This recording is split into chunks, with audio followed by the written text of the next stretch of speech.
Allez, suite et fin de cette vidéo, de ces vidéos. Alors,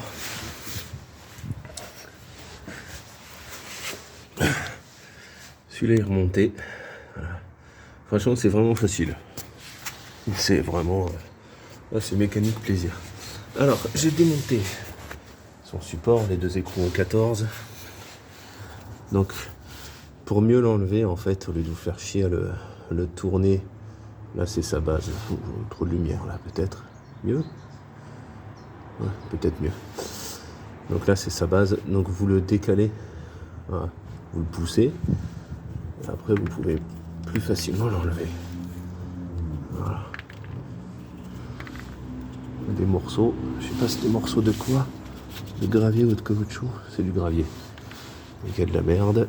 Donc, pensez à bien nettoyer ici. De toute façon, on va tout faire ensemble. Allez.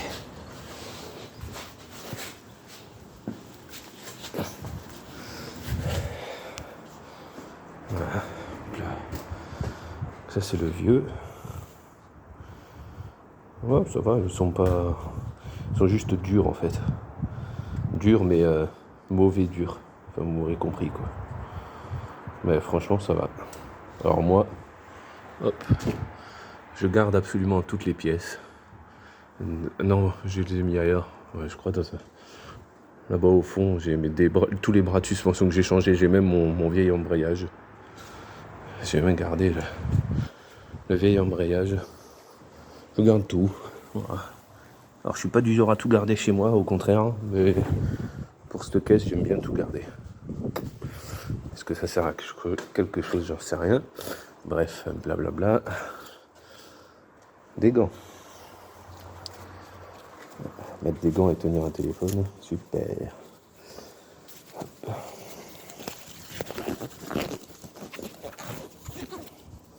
Je vais reprendre, parce que là, c'est compliqué.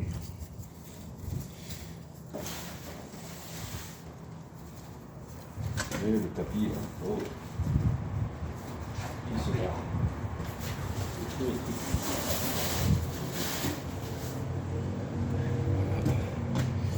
Alors, j'arrive. Ouais. Donc ça, c'est le nouveau.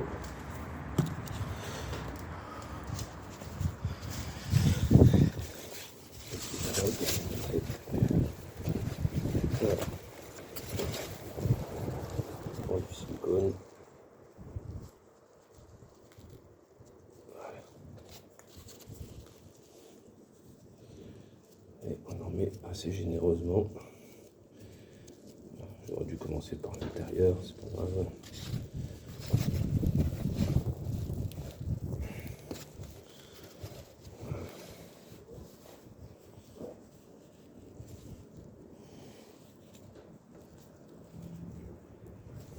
On pense à bien tout faire. Donc là, je fais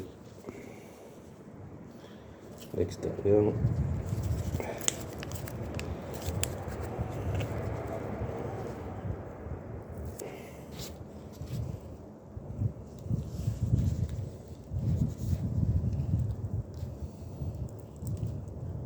Voilà. N'en mettez pas 3 kilos non plus, hein, mais vous en mettez bien. Voilà. Maintenant, on va faire l'intérieur. Bonne noisette. Bonne noisette. Donc après, je serai obligé de vous laisser par terre. Hein, parce que le téléphone et le silicone, désolé, on va pas le faire. On prendrait de suite après. Voilà. Et là.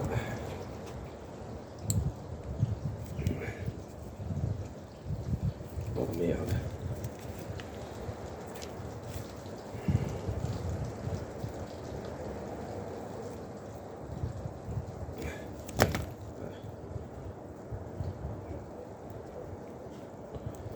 Voilà.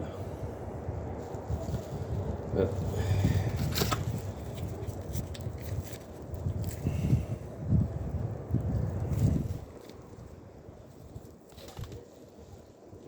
Donc j'en ai mis partout.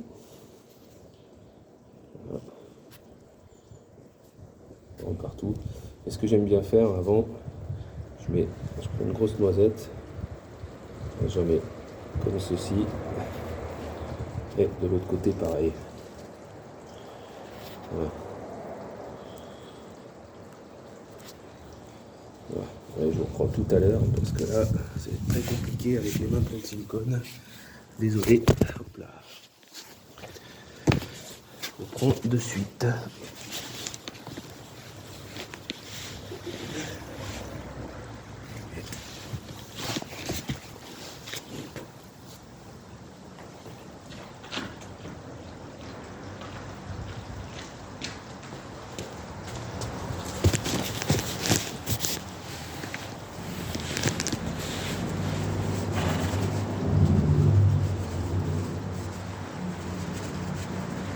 Là, je suis en train de nettoyer.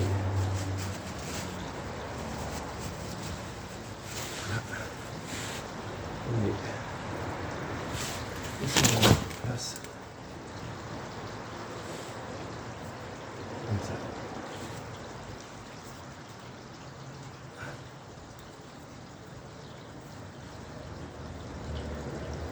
Voilà.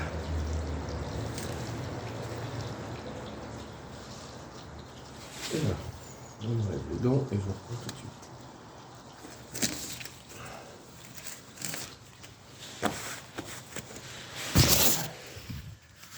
Désolé pour l'attente. Voilà, alors, ma coupe, toujours vers l'avant.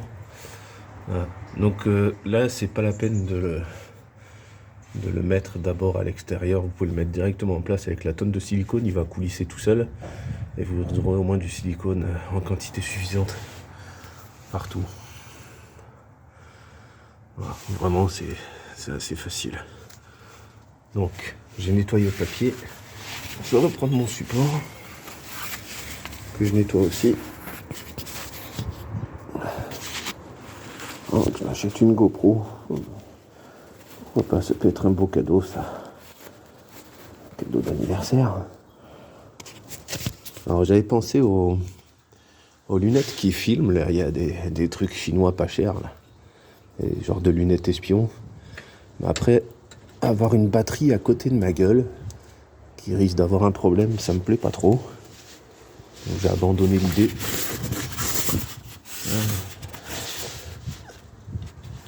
Eh ouais, on se fait vieux.